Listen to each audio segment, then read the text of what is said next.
안녕하세요. 미국주식론 대학의 미준입니다. 5월 4일 오늘의 미국주식 뉴스를 시작합니다.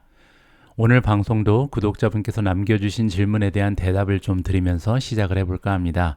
굉장히 중요한 내용이기 때문에 많은 분들께서 좀 관심을 가지고 보시면 좋을 것 같고요. 강민정님께서 남겨주신 글이고요. 시킹알파 가입자인데 1년이 지나면 자동으로 가입 연장 멤버비가 나가나요? 가입 탈퇴는 어떻게 하는지 여쭤봅니다. 라는 질문을 남겨주셨습니다. 제가 제 와이프가 사용하고 있는 계정으로 들어가서 직접 한번 보여드리도록 하겠습니다.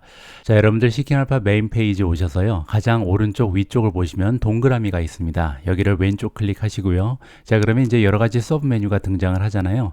자, 세 번째에 보시면 어카운트 세팅이라는 메뉴가 있습니다. 자, 여기를 클릭하셔서 세팅으로 들어가셔서요. 세 번째 서브 메뉴에 페이드 서브스크립션이라는 란이 있습니다. 이 안으로 들어가셔야 되거든요. 자, 그렇게 되면 여러분들이 지금 구독하고 계신 상품에 대한 정보가 쭉 나옵니다. 자, 지금 제 와이프 같은 경우는요. 시킹알파 프리미엄 멤버십에 가입이 되어 있는 것으로 나와 있죠. 그때 2022년 10월 29일 날 가입을 했는데요. 일주일 동안 이제 무료 체험을 하고 나서 첫 번째 페이먼트 결제는 2022년 11월 5일 날 $99가 차지가 됐습니다. 그때 이제 $99 프리미엄 멤버십 프로모션에 가입을 한 거죠. 자, 그리고서 1년이 지난 이후 2023년 11월 5일을 보시면요. 자동으로 연장이 되게 됩니다. 그리고 이제 그때 가격은 정상 가격인 $239가 차지가 되겠죠. 자, 따라서 여러분들께서 여기서 주목을 하셔야 되는 부분은 뭐냐면요. 1년 이후에 자동 연장이 되기 전에, 자동 연장은 이제 정상 가격으로 되잖아요. 자, 시킹알파의 영업 전략이 바로 그런 거죠. 프리미엄 멤버십을 저가에 일단 제공을 한 다음에 계속해서 연장을 노리는 그런 세일즈 전략을 펼치고 있습니다. 따라서 여러분들께서 정상 가격으로 자동 갱신을 원하지 않으시면요. 여기 밑에 보시면 캔슬 서브스크립션이라고 나와 있죠. 여기를 클릭하셔야 됩니다. 자, 여기를 클릭하셔서 이제 여러분들이 갖고 계신 구독을 취소를 하셔야만 1년 후 이후에 자동으로 연장되는 것을 방지할 수 있다. 자, 여기 보시면 Keep My Benefit이 있고요. Continue to Cancel이 있죠. 여기 나와 있는 Continue to Cancel을 클릭하시면 이제 여러분들이 가지고 계신 구독이 완전히 취소가 된다. 이렇게 마무리를 지어드릴 수가 있습니다. 자, 여기 보시죠. End Subscription 있죠. 여기를 클릭하셔야 됩니다. I've changed my mind를 클릭하시면 안 되고요. 자, 여기 가장 밑에 있는 End Subscription 구독을 완전히 취소하시면요. 지금 가지고 계신 구독은 계속해서 사용을 하실 수가 있습니다. 그리고 나서 나중에 자동 연장되는 것을 막을 수가 있다. 이렇게 설명을 드리고 싶습니다. 자, 그래서 마지막에 Cancellation Request Received라고 나올 때까지 계속해서 취소 과정을 진행을 하셔야 된다라고 말씀을 드리고 싶고요. 자, 한 가지 덧붙여서 말씀드리고 싶은 부분은 뭐냐면요. 자동 연장을 취소하시고 나서 나중에 프로모션을 통해서 다시 재가입하고 싶으신 분들은 기존에 사용하고 계셨던 이메일 주소 그리고 기존의 신용카드 번호라는 다시 새로운 멤버십의 특가 할인을 받으실 수가 없습니다. 따라서 새로운 멤버십에 특가 할인을 받고 싶으신 분들께서는요. 기존에 사용하시지 않았던 이메일 주소, 새로운 이메일 주소 그리고 새로운 신용카드나 체크카드의 번호를 가지고 가입하셔야만 특가 할인을 받으실 수 있다. 이 부분을 강조드리고 싶습니다. 자, 오늘 질문 남겨주신 강민정님 질문에 대한 대답이 됐는지 모르겠습니다. 자, 여러분들께서도 혹시 시킹알파 사용하시다가 궁금한 점 그리고 질문사항이 있으시면요. 이렇게 댓글을 통해서 남겨주시면 제가 댓글에 대한 답을 드리거나 아니면 방송을 통해서 상세한 설명을 드리도록 하겠습니다. 자, 5월 4일 준비된 오늘의 미국 주식 뉴스 바로 시작합니다. 자, 지금 화면에 나와 있는 차트는요. 나스닥 지수입니다. 자, 어제 하루 동안 나스닥 지수가 0.46% 떨어졌는데요. 사실 장중에 나스닥 지수는 계속해서 상승을 보여줬었습니다. 자, 그리고 2시 반까지도 피크를 찍으면서 좋은 추세를 이어나갔죠. 자, 그런데 여기 보시면 2시 한 45분부터 3시를 앞두고 갑자기 이제 주가가 떨어지기 시작합니다. 자, 이렇게 나스닥 지수만 떨어진 것이 아니라요. 3대 지수가 모두 비슷한 형태를 보여줬는데 자, 여기 보시면 다우존스 같은 경우는 마이너스 0.8%인데요. 굉장히 추세가 좋다가 막판에 급락하는 모습을 보여줬고요. 자, S&P 500도 마찬가지죠. 자, 여기 보시는 것처럼 계속해서 상승하는 모습을 보이다가 막판에 3시 넘어가면서 주가가 떨어지기 시작했습니다. 자, 그래서 오늘 첫 번째 기사는요. 자, 어제 연준 의장이 기자회견을 하고 나서 그리고 나서 이제 기자회견 도중에 주가가 떨어지기 시작했는데 어떠한 언급이 있었길래 기자회견에서 어떤 얘기를 했길래 이렇게 주시장이 갑자기 급락했는지 이 부분을 확인해 보면 좋을 것 같습니다. 자, 이번 기사의 제목을 보시면요. Fed 캡이다. 따라서 연준에서 기자회견에 어떤 얘기를 했는지 한번 돌아보자라는 기사 내용이고요. 자, 제롬 파월 의장이 시장을 움직이는 커멘트를 했다라고 나와 있습니다. 자, 여기 나와 있는 5줄에서 어제 상황을 깔끔하게 정리를 해주고 있습니다. 페더럴 리저브 연준에서 인트레스트 레이트 금리를 올렸는데요. 쿼터기 때문에 4분의 1이죠. 1%의 4분의 1, 0.25%포인트 추가적으로 기준금리를 상승시켰습니다. 자, 그래서 결과적으로 벤치마크 펀드, 즉 기준금리는 5%에서 5.25%로 상승을 했고요. 자, 그리고 이제 일단 성명서를 살펴보면 FOMC 미팅이 마무리가 되고 나서 이제 연준에서 성명서를 발표하잖아요. 자, 이 성명서 내용은 굉장히 긍정적이었습니다. 왜냐하면 연준의 목소리가 굉장히 부드러워졌다라고 나와 있죠. 자, 그 얘기가 뭐냐면요. 하나의 라인이 없어졌다. 지난 FOMC 미팅에 등장했던 표현이 있습니다. 그 표현이 뭐였냐면요. 여기 나와 있는 Additional Policy Firm이거든요. 따라서 앞으로도 계속해서 기준금리를 조금 더 올릴 가능성이 있다. 아니면 긴축을 추가적으로 할 필요가 있다. 이렇게 지금 언급을 한 것이 지난 FOMC 미팅의 성명서 내용이었는데 이 라인이 빠져나갔다고 합니다. 따라서 시장에서는 이 부분에서 굉장히 환호성을 질렀죠. 자, 앞으로 기준금리가 추가적으로 올라가지 않을 가능성이 대두가 되면서 주시장이 상승을 거듭하는 그런 시간이었습니다. 자, 그리고 나서 이제 기자회견이 있었는데요. 기자회견에 등장한 제롬 파월 의장의 태도는 약간 달랐습니다. 자, 연준의 위원회에서는 지금 생각하고 있다. 어떤 생각을 하고 있냐면 인플레이션이 내려가기 위해서는 시간이 좀 더 필요하다라고 생각하고 있고 따라서 연준에서 기준금리를 인하하는 것은 적절하지 못하다라고 언급을 한 바가 있습니다. 조금 더 자세한 내용을 한번 살펴보시죠. 자, 스톡스턴 로우라고 나와 있죠. 따라서 어제 하루 종일 좋은 상승 추세를 지켰던 주식시장이 갑자기 떨어진 이유에 대해서 자세한 상황 설명을 해주고 있습니다. 투자자들이 지금 그들의 관심을 파월 의장의 커멘트로 옮긴 것 같다. 자, 처음에는 이제 성명서에 굉장히 많은 관심을 가졌겠죠. 그리고 지난 FOMC 미팅에서는 추가적인 금리 인상에 대한 언급이 있었는데 그 구절이 빠져버렸잖아요. 따라서 굉장히 긍정적인 모습을 주식시장이 보여왔죠. 자, 그러다가 갑자기 이제 방향이 선회된 이유는 뭐냐면 커미티가 지금 어떤 관점을 가지고 있는가, 인플레이션이 아마도 쉽게 잡히지는 않을 것이다. 빠르게 떨어질 가능성이 없어 보인다라고 언급을 했습니다. 자, 따라서 시간이 조금 더 걸릴 것 같다. 시간이 많이 걸릴 수 있다라고 얘기를 했고요. 우리의 예상에 맞아 떨어진다면 아마도 금리를 인하하는 것은 적절치 않을 것이다. 그리고 우리는 금리를 인하하지 않을 것이다 라고 못을 박았습니다. 자, 그래서 결론적으로 3시가 넘어가면서 다우존스가 빠지기 시작했다. 245포인트 정도 3시 45분에 빠지기 시작했고요.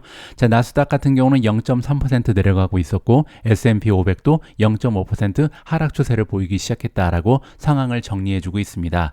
자, 그런데 제가 보기로는요, 어제 연준 의장이 이러한 태도를 보일 거라는 것은 어느 정도 짐작이 가능했습니다. 자, 왜냐하면 지금 연준에서 가장 걱정하는 것은 기대 인플레이션이잖아요. 따라서 지금 현재 인플레이션이 완전히 잡히지 않은 상황에서 기대 인플레이션을 잡는 방법, 관리하는 방법은 호기시한 언급을 계속해서 이어나갈 수밖에 없었다. 따라서 제가 볼 때는요, 성명서에 이미 나와 있는 것처럼 추가적인 금리 인상이 없을 가능성이 높습니다. 이걸로도 굉장히 커다란 호재죠. 하지만 기대 인플레이션을 잡기 위해서는 기준금리를 인하할 것이다. 이런 언급을 할 수는 없었던 거죠. 따라서 제가 볼 때 어제 FOMC 미팅의 성명서 그리고 연준 의장의 태도는요. 그렇게까지 시장에서 실망한 내용은 아니다라고 개인적으로 판단을 하고 있습니다. 다음으로 준비된 기사는요. 구글에 대한 좋지 않은 소식입니다. 구글의 직원들이 컴플레인을 하고 나섰다라고 나와 있는데요. 어떤 소식인지 한번 살펴보시죠.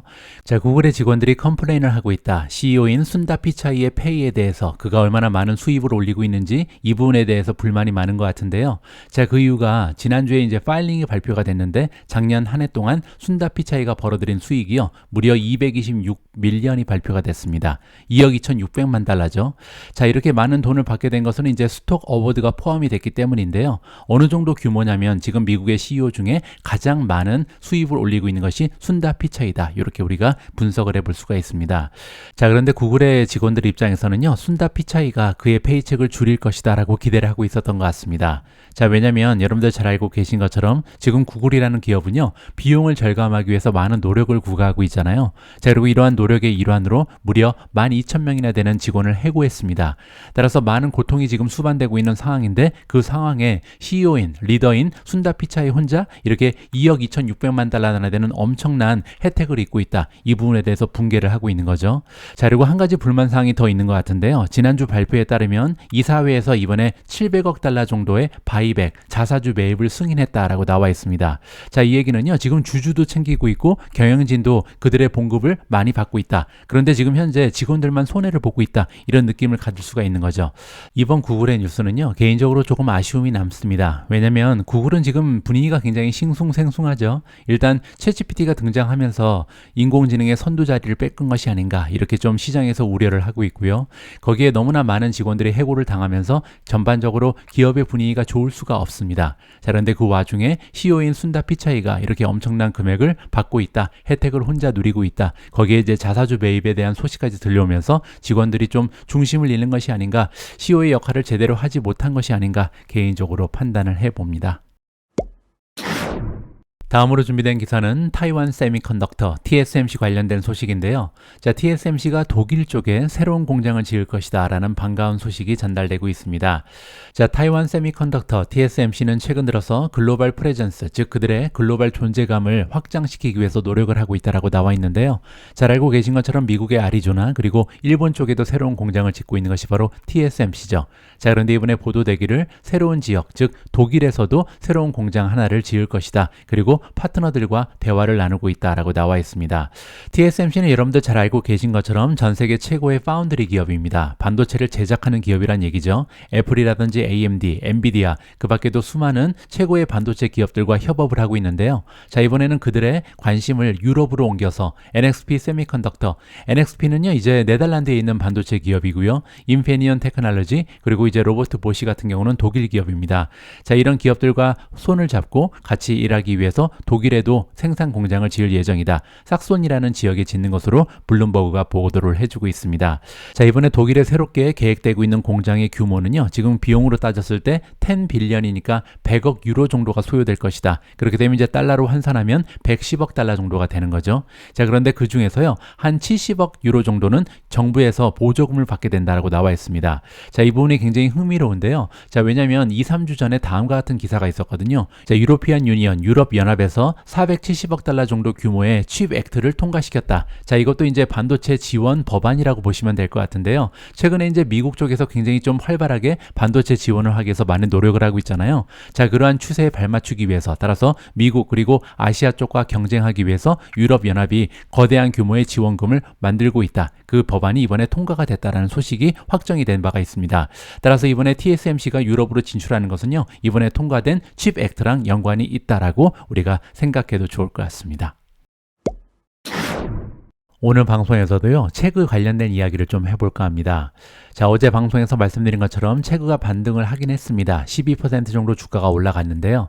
문제는 이제 반토막이 난 이후에 반등을 했기 때문에 지난 일주일 동안 주가가 아직까지는 44% 넘게 떨어진 상황입니다. 자, 그런데 이번 기사의 제목을 보시면요, 다음 체그가 될 기업은 어떤 기업인가 라고 묻고 있습니다. 우리 투자자 입장에서 지금 중요한 점은요, 앞으로 이제 자연어 처리 모델, 인공지능의 영향으로 인해서 많은 기업들이 그들의 비즈니스에 타격을 받을 가능성이 높잖아요. 따라서 우리가 투자하고 있는 기업이 다음 인공지능의 희생양이 되지 않을까, 이렇게 걱정을 해볼 필요가 있다는 거죠. 따라서 다양한 전문가들의 의견을 통해서 내가 투자하고 있는 기업의 향방을 한번 점검해 보는 것이 굉장히 중요하다고 생각을 합니다. 체그의 주가가 반토막이 났습니다. 자, 그러면서 우리 투자자들이요, 이제는 아티피셜 인텔리전스, 인공지능의 다크사이드를 보고 있다. 자, 그 얘기는 뭐냐면요, 새롭게 출현한 이 인공지능 자연어 처리 모델의 테크놀로지 때문에 많은 기업들이 그들의 매출이 굉장히 좀 어려워질 가능성이 높다. 이렇게 지금 정리를 해주고 있는 겁니다. 자, 체그라는 기업이 비록 인공지능의 첫 번째 희생양이 됐지만 마지막 기업이 되지는 않을 것이다. 그 얘기는 앞으로도 많은 기업들이요, 인공지능에 발전하면서 계속해서 타격을 입을 가능성이 높다. 이렇게 우리가 정리를 해볼 수가 있는 거고요. 자, 인공지능으로 유명한 기업 중에 IBM이 있는데요. IBM의 CEO인 아르빈드 크리시나가 이런 얘기를 했습니다. 블룸버그 뉴스에 월요일날 등장해서 얘기하기를 IBM이라는 기업에서는 지금 고용을 중지한 상태다. 왜냐하면 많은 부분을요, 인공지능으로 대체할 수 있을 거라고 얘기하는데 무려 7,800개의 일자리가 인공지능으로 대체될 것이라는 것이 IBM CEO의 주장입니다. 자, 웨드비시 시큐리티의 댄 아이브즈가 등장합니다. 댄 아이브즈의 의견에 따르면요, 지금 우리가 포크에 와 있다. 포크라는 것은요, 한 갈래 길이 이제 두 갈래로 갈린다는 얘기입니다. 이 얘기는 인공지능이 등장하면서 혜택을 받을 수 있는 수의 기업들이 있을 것이고, 이번에 인공지능의 영향으로 인해서 하얀 길에 들어설 그럴 기업이 있을 것이다. 따라서 우리 투자자 입장에서는요, 내가 투자하고 있는 기업이 이쪽으로 갈 것인가 아니면 다른 방향으로 갈 것인가, 이 부분에 대해서 고민을 할 시기가 도래했다, 이렇게 살펴볼 수가 있는 거죠. 자, 이렇게 양갈래길에서 이제 위너가 발생할 거고 루저가 생길 것이다, 승리하는 기업 그리고 패배하는 기업이 나타나게 될 것이다 라는 것이 댄 아이브즈의 의견인데요. 자, 이번에는 베어즈라는 투자기관에서 일하고 있는 테드 모톨슨의 의견에 따르면 두 기업이 굉장히 위험해 보인다라고 암시를 해주고 있습니다. 첫 번째 기업은 아틀라시안이고 두 번째는 이제 깁랩이라는 기업인데요. 두 기업이 굉장히 커다란 위협을 앞에 앞두고 있다. 자, 왜냐면 AI가 이제 소프트웨어를 쓸 수 있다, 코딩을 할 수 있다, 이렇게 지금 얘기를 하고 있는 거죠. 두 기업 모두 개발자들, 소프트웨어를 개발하는 개발자들이요, 코딩을 공유하고 협업을 할 수 있는 툴을 제공하는 기업입니다. 따라서 앞으로 다가오는 미래에 인공지능이 직접 코딩을 하는 그런 시대가 도래하기 때문에 아틀라시안 그리고 깁랩의 미래가 어두워 보인다, 이렇게 지금 이야기를 하고 있는 거죠. 자, 또 다른 전문가의 의견을 들어보겠습니다. 딥워터 에셋 매니지먼트의 진 먼스터인데요. 진 먼스터의 의견에 따르면 잠재적인 위협이 앞에 놓여 있다. 어떤 기업들 앞에 놓여 있냐면 컨설팅 기업이라고 얘기합니다. 지금 현재는요, 많은 비즈니스 업체들이 컨설팅 기업들을 많이 이용하죠. 조금 복잡하거나 전문성이 요구되는 그런 태스크가 있으면요, 프로젝트를 이제 컨설팅한테 주는 경우가 굉장히 많이 발생을 합니다. 하지만 앞으로 다가오는 미래에는 인공지능의 도움을 받을 수 있기 때문에 내부적으로 해결할 일이 많이 발생할 것이다. 따라서 이제 컨설팅뿐만 아니라 아웃소스 웍을 주로 하는 그런 기업들이 있죠. 파이버라든지 업웍이 있잖아요. 자, 이런 기업들은요, 프리랜서와 기업들을 연결해 주면서 수수료를 챙기는 기업입니다. 따라서 이들의 비즈니스 모델도 굉장히 위태해 보인다라고 진 먼스터가 귀뜸을 해주고 있습니다. 참고하시면 좋을 것 같습니다. 자, 지금부터는 어제 발표된 기업들의 어닝 결과를 하나하나 좀 살펴볼까 합니다. 자, 오늘 첫 번째로 공유해드릴 어닝 결과는 퀄컴에서 발표를 했고요. 자, 결론부터 말씀드리면 저는 어제 퀄컴의 결과를 보고 퀄컴 주식의 비중을 좀 줄였습니다. 자, 제가 퀄컴에 대해서 굉장히 좀 실망을 많이 한 이유를 여러분들께서 직접 한번 확인해 보시면 좋을 것 같습니다. 자, 퀄컴은 2분기라고 부르죠. 자, 논갭 EPS가 $2 15센트를 찍었고요. 이 수치는 시장의 전망치보다 1센트가 모자랐습니다. 자, 매출은 9.27을 기록했는데요. 자, 이 9.27이라는 기록은 작년 대비 마이너스 17%에 이릅니다. 따라서 지금 현재 비즈니스가 굉장히 어려운 기업이 퀄컴이다, 살펴볼 수가 있고요. 하지만 시장의 기대치 역시 굉장히 낮았습니다. 따라서 전망치에 비해서는 150밀리언을 추가적으로 만들어냈고요. 자, 이번에는요, 9.27빌리언을 기록한 퀄컴의 매출을 세그먼트별로 나눠서 좀 분석을 해볼까 합니다. 퀄컴의 매출은요, 여러분들 기억하시겠지만 크게 두 분야로 나눕니다. 첫 번째는 여기 써있는 QCT고요. 두 번째는 QTL이 있습니다. QCT라는 것은요, 하드웨어, 즉 반도체를 판매해서 들어오는 하드웨어 매출이다, 이렇게 보시면 되고요. 퀄컴의 매출 중에 가장 중요한 부분이죠. 두 번째는 이제 QTL이 있는데요. 퀄컴 테크놀로지 라이센싱의 약자입니다. 라이센싱이라는 것은요, 특허를 얘기합니다. 따라서 지적재산권에서 들어오는 매출을 QTL이라고 부른다, 이렇게 정리를 하면 될 것 같습니다.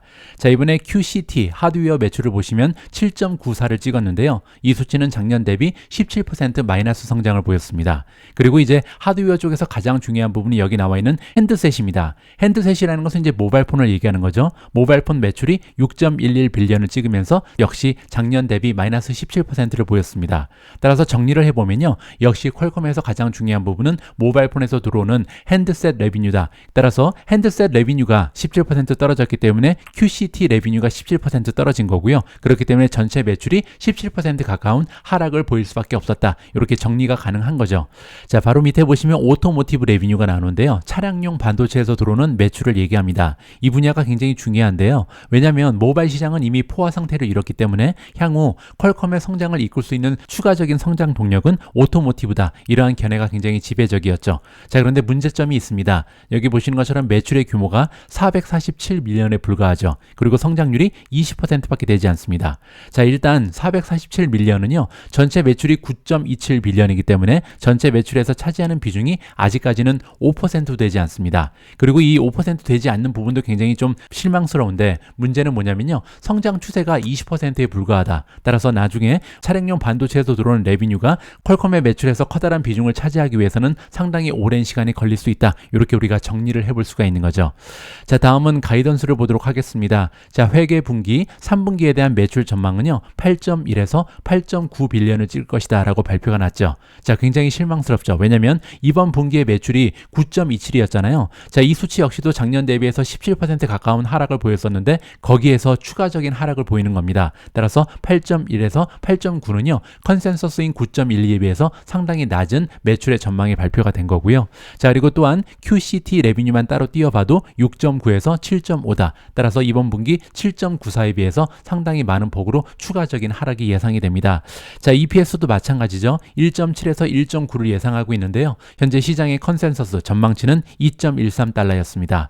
따라서 전반적으로 봤을 때 이번 분기 어닝 실적도 굉장히 좋지가 않았지만 가이던스는 오히려 가면 갈수록 더 최악의 모습을 보일 것이다. 이러한 전망이 대두가 되면서 퀄컴의 주가가 많이 빠졌다. 이렇게 정리를 해드릴 수가 있겠습니다. 자, 퀄컴이라는 기업은 이렇게 주주인 저를 많이 실망시켰는데요. 자, 반면 제가 투자하고 있는 기업들 중에 어제 굉장히 좋은 어닝을 발표한 기업이 있습니다. 바로 메르카도 리브레인데요. 자, 메르카도 리브레의 1분기 갭 EPS를 보시면 3.97이 보고가 됐고요. 이 수치는 시장의 전망치에 비해서 84센트가 더 나왔습니다. 그 얘기는요, 순이익이 시장의 전망치에 비해서 한 25% 이상 추가적으로 나왔다. 이렇게 정리가 가능하죠. 자, 매출을 보시면 3.04빌리언을 만들어내면서 작년 대비 매출의 성장이 35.1%를 기록했고요. 시장의 전망치에 비해서도 1억 6천만 달러를 추가적으로 만들어내는 굉장히 좋은 호실적을 발표를 했습니다.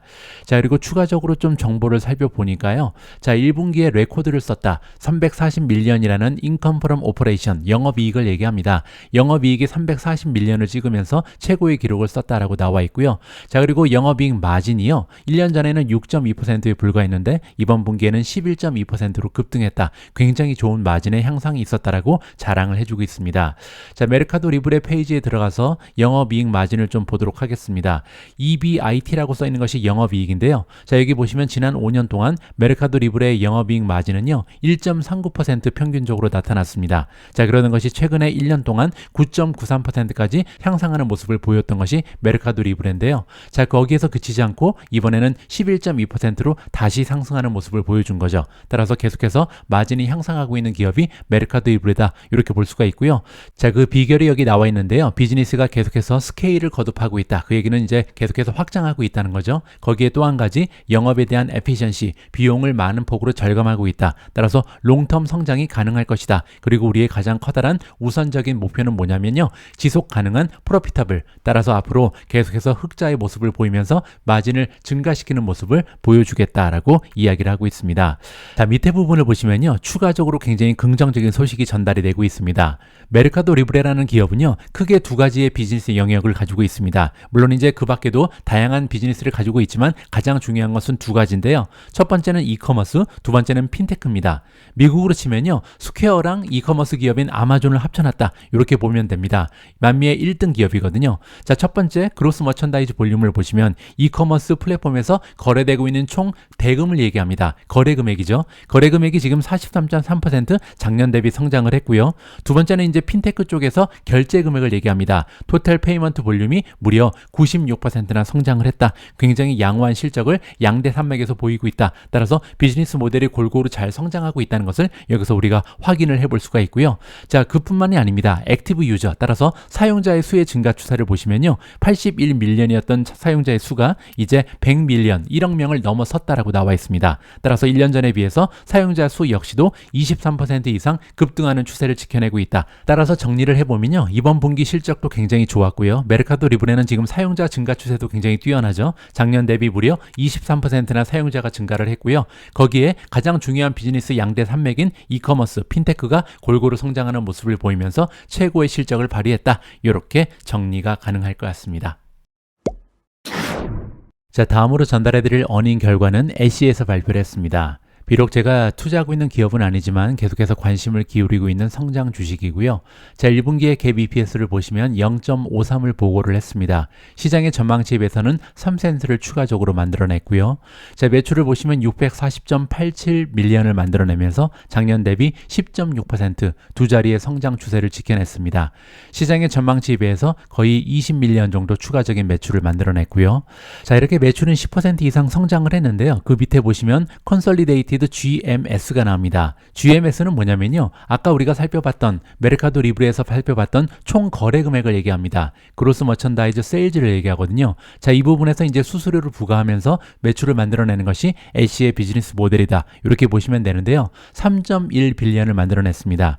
자, 여기 앞에 나와 있는 콘솔리데이티드는 뭐냐면요. 통합적인 이런 뜻이죠. 따라서 애쉬라는 기업이 가지고 있는 여러 가지 이커머스 플랫폼이 있는데요. 이 여러 가지 이커머스 플랫폼의 총합을 얘기한다. 이렇게 보시면 될 것 같습니다. 자, 잠깐 소개를 드리면요. 애쉬가 보유하고 있는 여러 가지 이커머스 관련 플랫폼이 있는데 첫 번째는 리버브입니다. 리버브는 이제 악기 전문 이커머스다. 이렇게 보시면 되고요. 두 번째는 엘로7이 있습니다. 이거는 브라질 버전의 애쉬다. 이렇게 확인을 하시면 될 것 같고요. 자, 세 번째 디포브 있는데요. 디포브는 이제 제가 지내고 있는 영국의 젊은이들이 그들이 입던 옷을 주고받는 교환의 장이다. 이렇게 보시면 될 것 같습니다. 자, 다시 돌아가서요. 자, 콘솔리데이티드 GMS가 3.1 빌리언을 찍었는데요. 이 수치는 작년 대비 4.6% 감소했다라고 합니다. 자, 이렇게 GMS는 줄었는데 오히려 매출은 10.6% 증가했잖아요. 그 얘기는 수수료율을 높였다. 이렇게 우리가 예상을 해볼 수가 있겠죠. 자, 다음은 여러 가지 플랫폼 중에서 가장 중요한 애쉬 플랫폼만 따로 띄어서 보겠습니다. GMS가 2.7 빌리언을 찍으면서 역시 작년 대비 4.7% 정도 하락하는 추세를 기록했다. 이렇게 볼 수가 있겠고요. 자, 하지만 마지막 부분에 조금은 긍정적인 소식이 전달이 되고 있는데요. 바로 액티브 바이어의 수입니다. 자, 애쉬라는 플랫폼에 들어와서 이제 구매를 하는 사용자의 수가 1% 작년 대비 증가를 했다고 합니다. 따라서 지금 89.9 밀리언, 전체 8,990만 명이 이용하는 이커머스 플랫폼이 애쉬다. 이렇게 정리가 가능하고요. 자, 고무적인 부분이 뭐냐면요. 2021년 4분기 이후에 사용자의 수가 증가 추세를 보이는 것이 이번이 처음이라고 합니다. 따라서 장기간 동안 침체를 보여왔던 애쉬 플랫폼에 드디어 사용자가 증가하고 있다. 이 부분이 굉장히 긍정적이다. 해석이 가능하겠죠. 따라서 주가가 2.16% 상승하는 모습을 보여주고 있습니다. 자, 그 밖에도 마무리하기 전에 레모네이드의 원인 결과도 잠깐 전해드리겠습니다. 레모네이드의 주가가 어제 10% 이상 급등을 하는 추세를 보이는데요. 원인 결과가 굉장히 좋았습니다. 자, 갭 EPS를 보시면 마이너스 0.95가 보고가 됐는데 시장의 전망치보다 18센트가 더 나왔고요. 자, 매출의 경우에는 95.2 밀리언을 찍으면서 작년 대비 성장률이 무려 114.9%를 기록했습니다. 시장의 전망치도 7 밀리언 정도 추가적으로 만들어냈고요.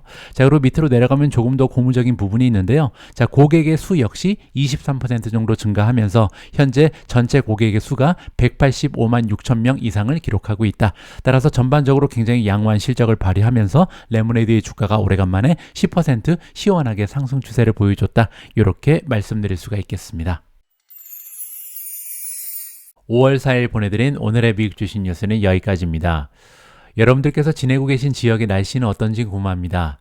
제가 있는 캠브리지는요, 요즘에 완전히 봄 날씨가 만연하고 있거든요. 그래서 그냥 밖에 나가서 걷기만 해도 굉장히 기분이 좋은 요즘입니다. 자, 다시 오지 않을 2023년 봄 날씨 만끽하시기 바랍니다. 우리 모두가 미국 주식 투자로 은퇴하는 그날까지 다 함께 화이팅입니다. 행복한 하루 되세요. 감사합니다.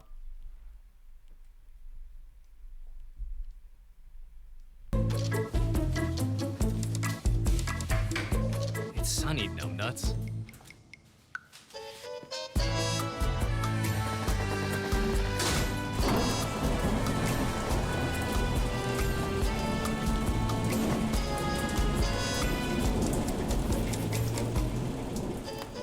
Stephen Kress, creator of Seeking Alpha's stock picking system. Seeking Alpha, all you need to know about investing in top stocks or in anything else. Seeking Alpha, be a better investor.